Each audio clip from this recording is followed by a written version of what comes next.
国民の皆様の負託に自信を持って答えられる状態で亡くなった以上、総理大臣の地位にあり続けるべきではないと判断いたしました。 일본 총리 아베 신조가 사임을 발표했습니다. 건강상의 문제를 그 이유로 들었어요. 아베가 중도 하차한 진짜 이유 속 시원히 알려드립니다.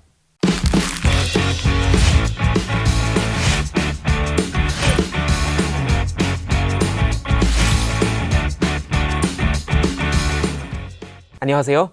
와이즈맨 다니엘입니다. 아베 신조가 돌연 사임했습니다. 그가 밝힌 사임의 이유는 50년간 앓고 있는 궤양성 대장염.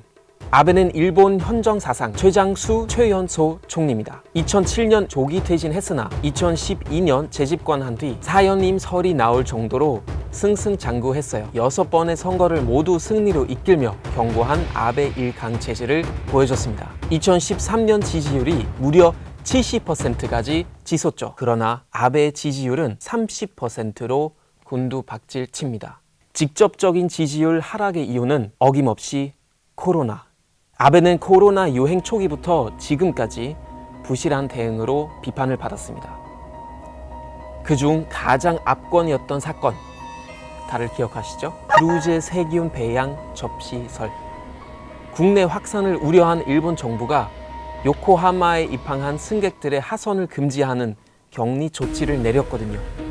선내 감염은 급증해 705명이 코로나 확진을 받고 6명이 사망했죠. 그러나 번식에 취약한 크루즈선을 손놓고 방치한 이유는 바로 도쿄 올림픽.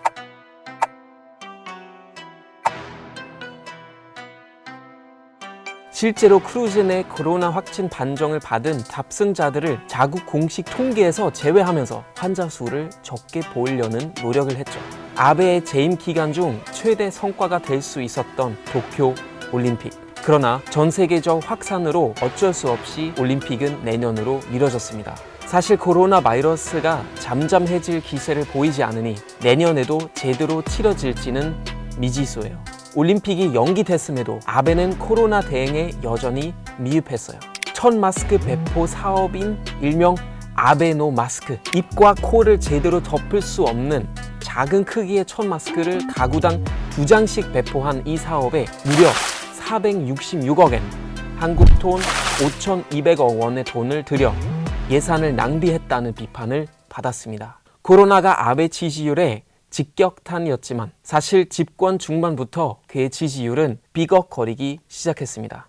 아베의 최고 역작이라고 불리는 아베노믹스. 아베노믹스는 기업 매출 회복이 임금 인상으로 이어지고 소비와 투자가 늘어나는 선순환 고리를 만드는 정책입니다. 하지만 기업 성장이 임금 상승으로 이어지지 않으면서 실패하고 맙니다. 실제로 근로자 1인당 월급은 2013년 1월 26만 9,937엔, 올해 5월 26만 8,789엔, 오히려 줄었습니다. GDP의 기여도가 가장 큰 개인 소비도 올 2분기에 8.2% 급락했죠. 부채도 어마어마합니다. 지난 4, 5월 추가로 발행한 국채 규모만 100조 엔, 한국 돈 1,118조 700억에 육박합니다.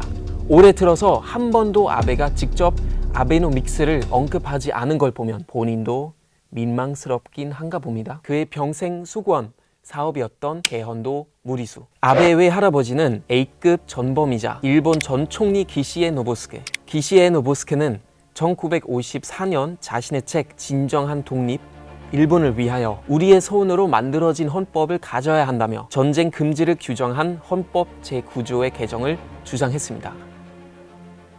아베는 외할아버지의 정치적 야망을 그대로 따릅니다. 70년이 넘게 개정이 없었던 헌법은 시대와 맞지 않다며 평화 헌법을 기본 헌법으로 바꾸려고 노력했죠. 憲法にしっかりと自衛隊と明記して違憲論争に終止符を打とうではありませんか。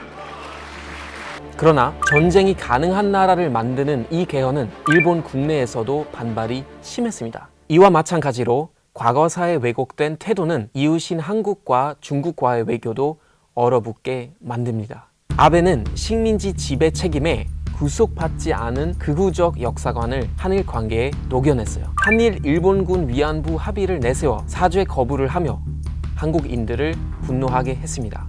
이어서 아베는 2018년 한국 대법원이 일제강제 동원 피해자에 대한 배상 판결을 내리자 반도체 핵심 소재 수출을 막는 등 보복성 조치로 한일 관계를 최악의 상황으로 만듭니다. 한국은 노제팬 운동으로 맞섰고 일본의 자동차, 관광 사업에 타격을 입힙니다. 이는 다시 지소미아 논쟁으로 이어지며 수교 이래 최악의 한일 관계라는 평가를 남겼습니다. 극우 세력을 등에 업은 아베의 독주 체제는 부패를 낳습니다. 총리 부부 지인에게 혜택을 주고 대학 설립에 국가가 관여했다는 의혹이 있는 모리 각해 사학 스캔들, 아베 총리의 지역구 유권자들에게 향응을 제공한 혐의가 있는 벚꽃놀이 스캔들, 그리고 선거법 위반 연루 혐의 등 몇 년간의 반복된 스캔들은 국민들을 피로하게 만들었고 2017년 사학 스캔들 당시 지지율은 26%로 최하점을 찍었습니다. 아베는 떠날 사람, 이제는 들어올 사람이 문제입니다. 포스트 아베로 거론되는 인물은 스가 요시히데 관방장관, 이시바 시게루 전 간사장, 그리고 기시다 후미오 자민당 정조회장, 이렇게 3파전으로 좁혀졌습니다.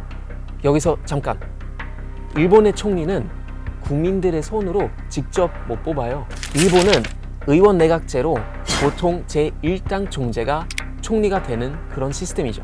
보통은 소속 국회의원들이 당원과 함께 총재를 뽑아야 하지만 이번에는 상황이 급박한 만큼 자민당 국회의원들이 중심이 돼 총재를 선출하기로 결정했습니다. 가장 유력한 인물은 스가 요시히데 관방 장관입니다. 일본 국회의원들이 대부분 정치 명문가 출신인 반면에 스가 장관은 자수성가형 정치인입니다. 국회의원 비서를 시작으로 정치에 입문해 한국으로 치면 청와대 비서실장과 대변인을 합친 관방 장관에 올랐습니다. 매일 오전과 오후 정례 브리핑을 통해 정책을 설명하기 때문에 일본 국민들에게는 가장 친숙한 얼굴이죠.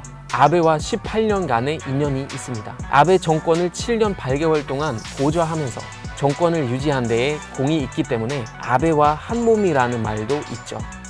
다음은 이시바 시게루 전 간사장, 이번에 사수에 도전합니다. 그래도 과거사 문제에서는 다른 후보들과 다르게 한국에 사죄해야 한다는 입장을 취하는 인물이에요. 그러나 군사력 강화에 관심이 많아 헌법 개정을 해야 한다고 주장하고 있습니다. 하지만 국회 내 파벌이 약한 점이 장애물이죠. 그리고 기시다 후미오 정조회장, 아베가 후계자로 낙점했던 것으로 알려진 인물입니다. 자민당 내에서도 온건파에 속하며 정치 명문가 출신으로 당내 의원 지지는 폭넓습니다. 그러나 낮은 국민 인지도가 장애물입니다. 그래도 한일 관계와 중일 관계 개선에 관심이 있는 것으로 알려져 있어요.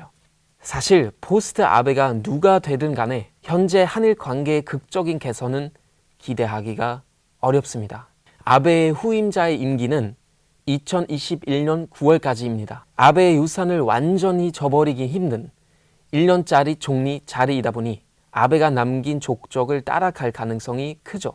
그래도 뉴페이스가 8년 만에 내각에 등장하는 만큼 일본 국내에서도 기대감이 있을 수밖에 없습니다. コロナ対策、今、こういう状況なので、しっかりその今後の、先の部分も考えて、行動できる方に総理になってもらいたいなと思います。 한국인 배우 심은경 씨가 주연해 제43회 일본 아카데미상 작품상을 수상한 영화 신문 기자, 아베의 사학 스캔들을 다룬 영화로 일본 내에서도 보기 드문 사회 고발 영화로 호평을 받았습니다. 영화에서 내각 정보조사실장, 한국으로 치면 국정원 공무원 타다는 이렇게 말합니다. 이 나라의 민주주의는 형태만 필요하다. 국가를 위한다는 명목 아래 불법을 일삼는 국가기관의 추악한 민낯을 보여주는 대사죠.